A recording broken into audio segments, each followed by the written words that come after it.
evening, Excellencies, esteemed guests, and colleagues. Bienvenidos. Yeah. Welcome to the Panama-IVI ratification ceremony at the International Vaccine Institute headquarters in Seoul.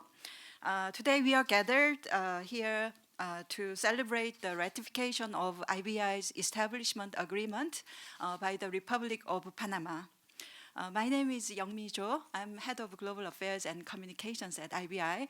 It's my honor and pleasure to moderate this honorable event. Today, we were honored to have representatives from Korea and Latin America and the Caribbean joining us to witness and congratulate the event. And before we begin the ceremony, I'd like to introduce the honored guests who are in this auditorium. So I start from His Excellency Atanasio Cosmas Sifaki, Ambassador of Republic of Panama.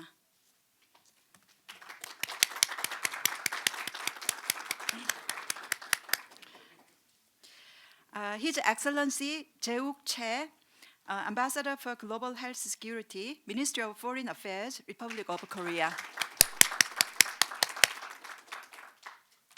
Her Excellency Marcia Dona Abreu, Ambassador of Brazil. His Excellency Carlos Eduardo Emanuele Moran, Ambassador of Ecuador. His Excellency Paul Fernando Duclas Parodi, Ambassador of Peru. His Excellency Federico Alberto Coelho Camilo, Ambassador of the Dominican Republic.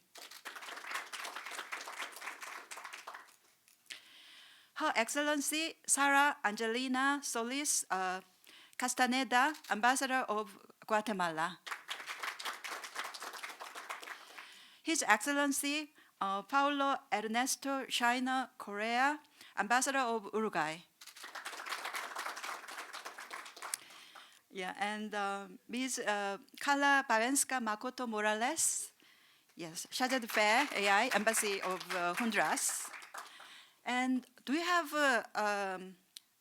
Mr. Antonio Adrian Garcia Diaz on Zoom? Yes, we have, from Mexican Embassy. Thank you. Thank you for joining on Zoom. Yes. And we have Mr. Song Ho Park, Deputy Director, Ministry of Foreign Affairs of Republic of Korea, joining today. Yeah, we'd like to express our sincere appreciation for your attendance at this ceremony.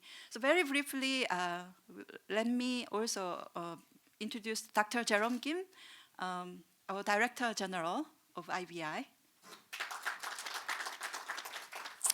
And then Mr. Francois Blanc, he's our CFO and the Deputy Director General. And then Dr. Kyung-taek Han, he's our Deputy Director General of Government and Public Affairs. And Mr. Beng-shang Kanu, our Associate Director General of Finance and Operation.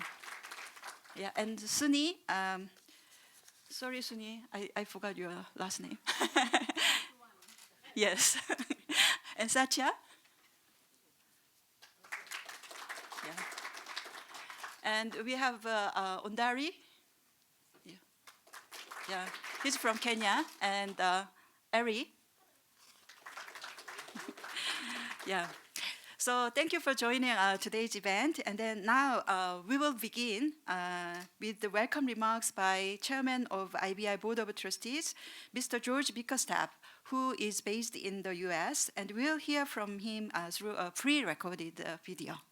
Your Excellencies and distinguished guests, my name is George Bickerstaff, and as chairperson of the International Vaccine Institute's Board of Trustees, it's my honor to welcome you today to celebrate Panama's ratification of the IVI Establishment Agreement.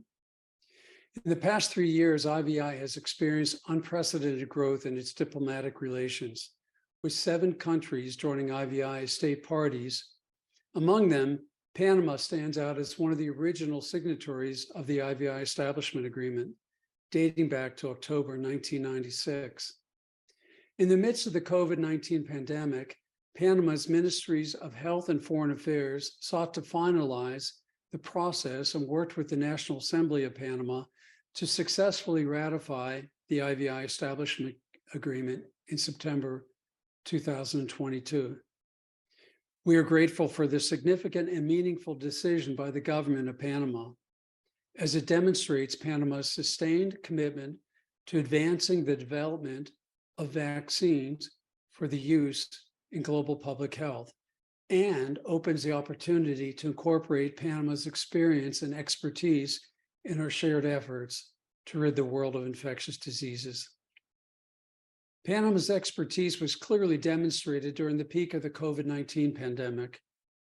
We applaud the Panamanian Ministry of Health's collaborative and integrated strategy to contain the pandemic, an effort that provides over 80% of the population with at least one dose of the vaccine and significantly limited the number of deaths. Currently, IVI and Panama are working together on a clinical trial for a new chikungunya vaccine, and we look forward to collaborating on additional projects with a broad spectrum of partners in Panama, including the Ministries of Health and Foreign Affairs, Senasit, the National Secretariat of Science, Technology and Innovation, INDICASAT, the Institute for Scientific Research and High Technology Services, and C-Vaccine, and many other local and regional partners. Together, we can initiate training and research programs to build Panama's capacities in epidemiology, clinical trials, and vaccine R&D. In October this year, we will hold the inaugural meeting of the IVI Global Council, a state party representative assembly that will integrate the perspectives and capabilities of our member states into our work. We look forward to participation of Panama's representative on the council, and we welcome and appreciate guidance from Panama on how IVI can maximize its efforts in global health. Panama occupies a unique role in the world, bringing North and South as well as East and West together. Through Panama's participation at IVI, we hope to emulate that role and connect the world in a shared pursuit of equitable and sustainable vaccine development. On behalf of everyone at IVI, our 38 other member countries, and the World Health Organization, welcome to IVI. It's an honor to raise the flag of Panama at our headquarters today. Thank you. Thank you. As Mr. George Bickerstaff said, we'll launch the Global Council in October this year, and the Brazil, Ecuador, Peru, and now Panama are our state parties, and we would like to extend our invitations to other countries to join IVI and also joining our Global Council this year. So next, we will hear from the Honorable Minister of Health, Republic of Panama, His Excellency Luis Francisco Sucre, through a pre-recorded video. En nombre del señor Presidente de la República de Panamá, Laurentino Cortizo Cohen, les extendemos un cordial y caluroso saludo desde nuestro país. Igualmente, nuestro respeto al Dr. Jerome King, Director General del Instituto Internacional de Vacunas, agradeciéndole los esfuerzos prestados al frente de dicho instituto. Hace aproximadamente 27 años, en 1996, Panamá se suscribió como país fundador del Acuerdo sobre el establecimiento del IVI, y hace 2 años iniciamos los trámites para que a través del Ministerio de Relaciones Exteriores, la Asamblea Nacional nos otorgara su beneplácito para continuar con el proceso de ratificación de Panamá como Estado miembro del Instituto Internacional de Vacunas. Panamá, por su posición geográfica, cumple con el rol de ser centro de referencia para la región de las Américas, ya que al ser una zona de tránsito por excelencia, ha logrado desarrollarse en materia de conocimiento, ciencia, salud, tecnología e innovación. Hoy nos congratulamos de haber culminado con éxito los pasos para la adhesión a este proyecto que permitirá a Panamá y a la región seguir contribuyendo con la ciencia en materia de investigación y desarrollo de capacidades, con el fin de proteger la salud como derecho humano, no solo a nivel nacional, sino también regional y global, poniendo al alcance de la humanidad vacunas efectivas y seguras. Por todo ello, queremos aprovechar la oportunidad para ratificar el compromiso de nuestro país con los principios fundacionales que dieron origen a este instituto, siendo un compromiso que además se ha fortalecido, evidenciando la importancia crítica de las vacunas que tienen como objetivo salvar vidas. Saludos y muchas gracias.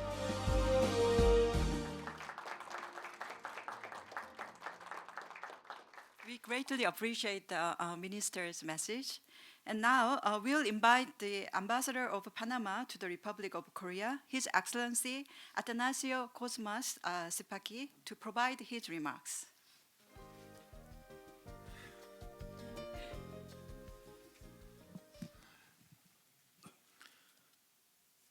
Good evening, good afternoon, everybody.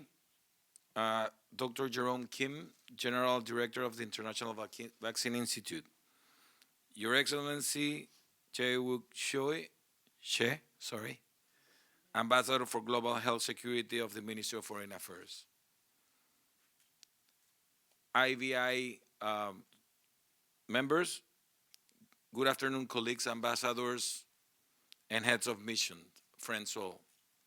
On behalf of the President of the Republic of Panama, His Excellency Laurentino Cortizo Cohen, please receive a warm greeting and wishes for success. 27 years ago, Panama was one of the pioneers, together with other signatories countries, in the establishment of IVI. And 2 years ago, we began this hard process during COVID times. Through the Ministry of Foreign Affairs of the Republic of Panama, to ratify before the National Assembly the approval as member country of an international vaccine institute. Panama, better known internationally as the hub of the Americas, is also promoted as a pharmaceutical hub due to its irrefutable geographical position and as a first world logistics center, where the exchange of knowledge, innovation, technology, health, etc. converge, and which together with IVI will be a great support for this project.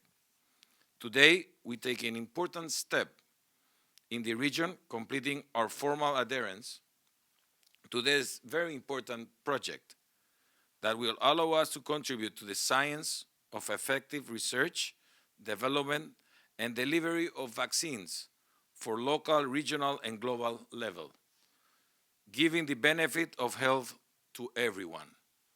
Today, we ratify our commitment to the fundamental principles, as my minister said, that have given drive and dynamism to this institute, commitment that the Republic of Panama, together with IVI, reinforces and attests the importance of saving lives. Thank you very much.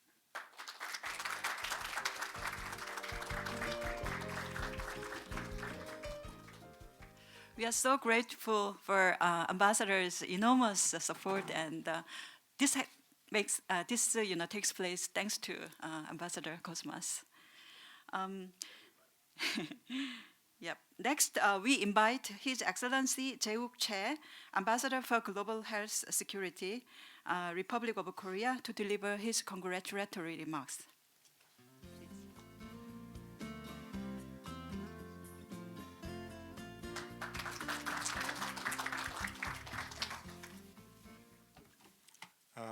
His Excellency Dr. Luis Francisco Sucre, Minister of Health, and Ambassador Atanasio Cosmas Sipaki, the Republic of Panama, and Mr. George Bickerstaff, the chairperson of the IVI, the Board of Trustees, and Dr. Jerome Kim, and Director General of the IVI, Excellencies and the distinguished guests, and ladies and gentlemen. It is my great pleasure to deliver this remark as Ambassador for Global Health Security of the Government of the Republic of Korea. The Government of the Republic of Korea wholeheartedly welcomes to the Republic of Panama as a new member state of the International Vaccine Institute. With this, we look forward to a stronger partnership between Panama and the IVI, including in the global chikungunya, the vaccine clinical development program. Just a few months ago, we celebrated ratification by the Kingdom of Thailand. The rate of memberships, the growth has been remarkable and encouraging. I believe it reflects the international community's shared the commitment to a safer and healthier world, and the growing the importance of IVI mandate in the global health system as well. It also reflects the legacy of the COVID-19 pandemics in our efforts to meet these unprecedented challenges. We have learned many important lessons, and among them, the importance and the need for safe, the affordable, and effective vaccines has been reaffirmed. They will also be the most powerful weapons against the future global health crisis. In this regard, the Republic of Korea is committed to supporting and promoting the growing role of the IVI and the global health architectures. The IVI has developed its essential but underfunded vaccines, helped partners build their vaccines research and development capacity, and provide technical assistance and expertise to countries in need. We hope that the IVI will continue to deliver results for those in need and at risk, including the most vulnerable populations. The Republic of Korea will remain a solid partner to the IVI and its friend in the IVI's effort to make us all safer and healthier. Once again, we extend a warm welcome to the Republic of Panama. Let us all work together for IVI's the impactful contributions to the global health system. Thank you. Muchas gracias. 감사합니다.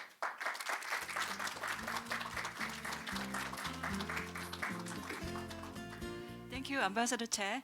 He's a professor at the Korea University now. And next, finally, we invite Dr. Jerome Kim, Director General of IVI, to provide his remarks and also presentation.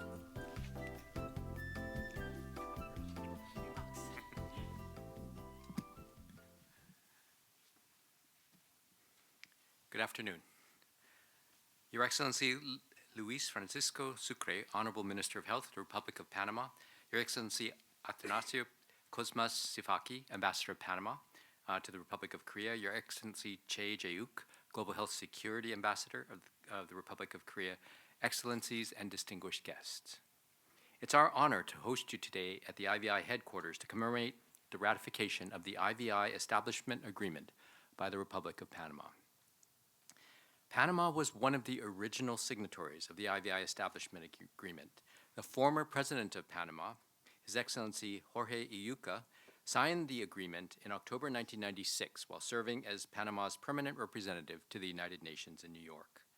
In September 2022, the National Assembly of Panama ratified the agreement, becoming IVI's 24th state party. It's important that IVI works on vaccines. Works on vaccines relevant to the region. And we're proud to say that in 2020, we began working with partners in Panama to advance the development of a new vaccine against the viral disease chikungunya, a debilitating illness spread by mosquitoes, which has caused a number of outbreaks in Central and South America, as well as in the United States. According to a Yale study, the America's chikungunya burden causes 23.8 million disability-associated life years and about $185 billion in economic costs.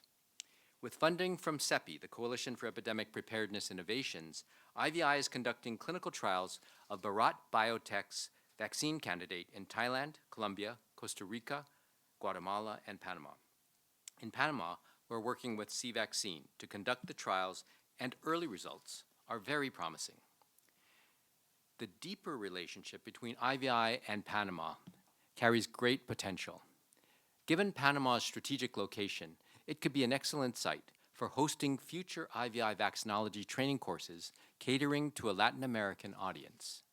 The partnerships we've built through the chikungunya clinical trial could also facilitate the hosting of additional IVI clinical trials in Panama.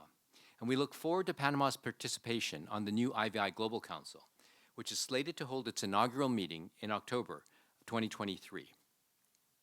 Panama's participation in the Council will provide IVI with invaluable insights. And in addition, I wanted to point out that one of the key things of the Global Council is that it will pick the non-funding representatives to the Board of Trustees. So not only does the Council itself provide input to the Board of Trustees, but there is an opportunity for countries that sit on the Global Council to nominate a representative to the Board of Trustees to make sure that the voices of places where IVI works are captured. The Global Council is one of 3 strategic initiatives in a recently approved strategy. Those initiatives that IVI should grow bigger and better, that it should expand internationally, and it should future-proof governance are designed to make IVI more effective, more inclusive, and more impactful as an international organization that typically starts with the need for a vaccine, creates innovation, and then enables people everywhere to live safe and healthy lives free from suffering from infectious diseases. Thank you.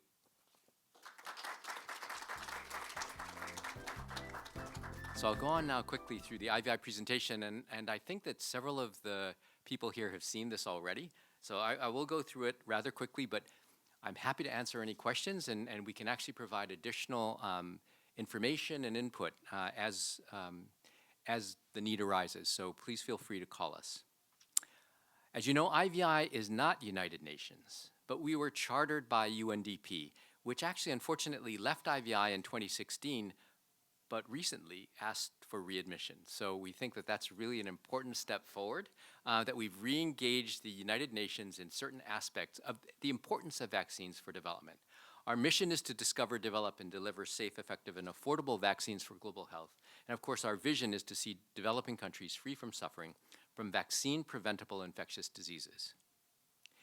We have 225 employees working in over 44 sites in over 30 countries around the world. 39 countries in WHO are state parties, and you can see the flags of those state parties here. This is the new strategy. And it's a little confusing, but if you think of it as a house, the roof of the house is the mission and vision of IVI. The foundation of the house is IVI as an international organization. And the pillars that are built on the foundation and support the vision and the mission are our ability to conduct laboratory research to develop new vaccines, our ability to take those vaccines and transfer them to developing country vaccine manufacturers who will make the vaccine, the ability to test those vaccines in humans, the ability to then tell whether those vaccines are safe and efficacious, and whether they actually not only work in a clinical trial, but actually work in the real world to reduce the burden of diseases in countries where IVI is engaged. And finally, we have a very large group who does epidemiology. And epidemiology is actually a critical part, but it's typically significantly underfunded. What it does is it tells us where the diseases we're interested in are. And that's really important because many countries that have a high burden of endemic neglected diseases don't actually know what the burden is. And we think that this is critical because government decisions, sound policy, should be based on data. And so epidemiology is a very important part of what we do. So around this structure are the initiatives that IVI should become bigger and better at what we do, developing vaccines for global health, that we should expand internationally. So you've heard that our first regional office opened in Stockholm. The first country office opened in Austria. And we're now looking at further expansion of IVI as an international organization because it makes us more effective in doing our job. The site in Stockholm allows IVI to apply for European Union funding for vaccines for global health. This was funding that we did not have access to prior to having the office there. So there is a strategy behind opening the offices. In addition, the government of Sweden was very generous in supporting the office, which actually allows us then to participate more fully in the development of vaccines that IVI has a particular interest in. And finally, future-proofing governance, which I spoke of before with the Global Council, making IVI's governance more inclusive of all the participants in our international organization. You can see the countries around the world where we work, and again, you can see the little marker there in Panama because we're conducting the chikungunya clinical trial there, but we do work in sub-Saharan Africa, South Asia, and Southeast Asia. You can see the growth of IVI over the past 8 years. This was accomplished through diversification of funding, where in 2015 we were 75% funded by the Bill and Melinda Gates Foundation, BMGF. Bill and Melinda Gates now accounts for about 12% of our funding. But significant funding now from CEPI, from the Wellcome Trust, from other organizations that provide funding to develop vaccines for global health.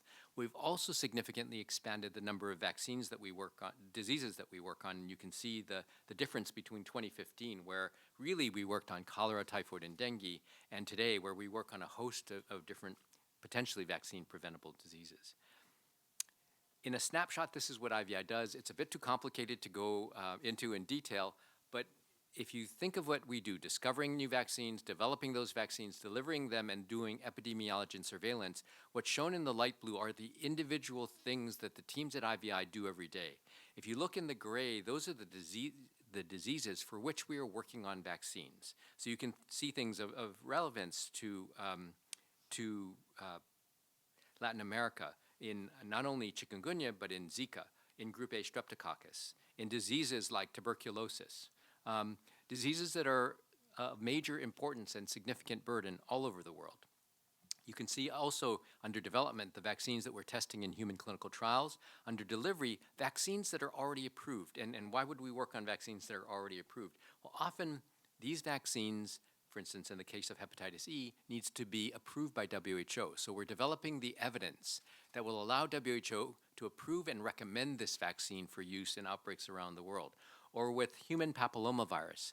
It's a very expensive vaccine if you're a middle-income country and don't have PAHO as a revolving fund mechanism to support the purchase of vaccines. So in Southeast Asia, many countries have not implemented HPV vaccination because it's too expensive. So working with the government of Thailand, this is a very important collaboration. We were able to show that a single dose worked as well as 2 doses, which actually reduces the cost of vaccination for them by about 50%. Which is, again, a very important use of the effectiveness trials that IVI does. But IVI can help a country, and in this case, the government of Korea, to move from being, in 2010, the number 11 producer of vaccines and 80% dependent on outside sources for vaccine, to where they are today, which is 40 to 50% dependent, to where they want to be in 2025, which is 80% self-sufficient in vaccines, only 20% dependent, and perhaps the number 5 vaccine manufacturer. Now, there's a lot of work to do, and we can go into this in greater detail, but it goes into the work that IVI did in partnership with the government of Korea and others to help to build capacity here in order to create a sustainable vaccine industry. I'm not really going to go through this again because I've gone through it before, but again, we start with a need, cholera vaccine. We work in the laboratory to develop that vaccine, technology transfer it to a developing country manufacturer, work on creating then the supply of the vaccine, getting the vaccine approved, working with the organizations that will recommend the vaccine, WHO, Gavi, and then working with individual technical advisory groups within host country governments to increase the use of the vaccine, because the last thing we would want would be to teach a company to make a vaccine and then not have them be able to sell it. No company would work with us. And we think that, companies are important in this case because they are providing the innovative technology that is being used all over the world to achieve the impact in gray. These are the vaccines that IVI has actually developed. So starting in our laboratory, oral cholera vaccine, $28 million from the Gates Foundation yielded three pre-qualified vaccines. Actually, additional tech transfers have transferred the capacity to make the vaccine to other countries, but those vaccines are not pre-qualified because the regulatory bodies in those countries are not yet at the WHO level that will allow the vaccines to be approved by WHO. The second vaccine, typhoid conjugate vaccine, was just approved by the Ministry of Food and Drug Safety in Korea and has been forwarded to WHO. And vaccine number 3 is a non-typhoidal salmonella vaccine that also has been tech transferred to SK Bioscience. We work with a significant number of partners around the world, over 160. This is what IVI did during COVID, which is to work with global partners throughout the value chain, from the laboratory to human clinical trials, to testing the vaccine in populations to see that we have the predicted real-world effect, and then to work with partners to strengthen the ability of countries around the world to do clinical trials. So one of the big things, if you look at the map of the world and where COVID clinical trials were conducted, it looks a lot like the map of the world where COVID vaccines are used. There's a big gap in certain parts of the world. It was said that these countries lacked the ability to do clinical trials. And one of the things that we did was to work with different countries to improve their ability to participate in the evaluation of these vaccines during COVID. We do, therefore, a lot of training. And these are some of the training courses, and I'm sure the people at IVI would be happy to go through these with you. The International Vaccinology course, the Global Training Hub in Biomanufacturing, which is the first step in WHO's new mRNA manufacturing initiative. You complete the GTHB and then you move on to mRNA training.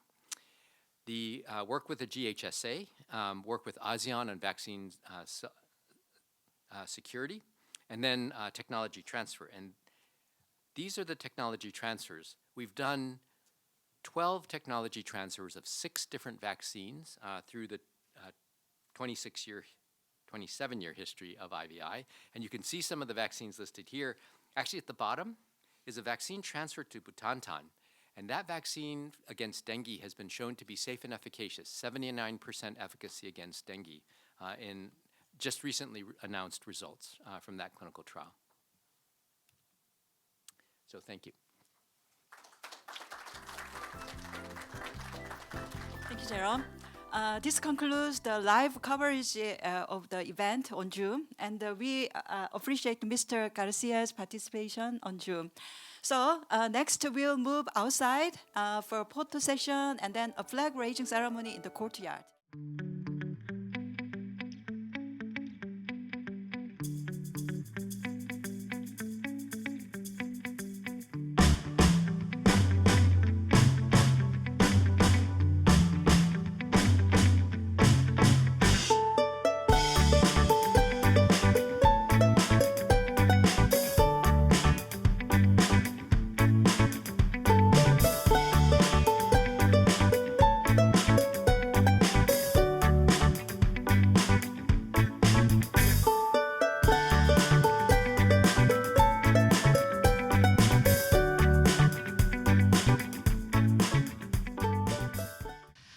Now, the flag of Republic of Panama will now be raised while the national anthem is played.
Yes. The national anthem of IVI's host country, the Republic of Korea, will now be played.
Thank you. This concludes a flag raising ceremony today. We'll now move to Hoam Restaurant, Hoam Faculty House, and so all of us will move there. And thank you very much for your attendance today, and congratulations.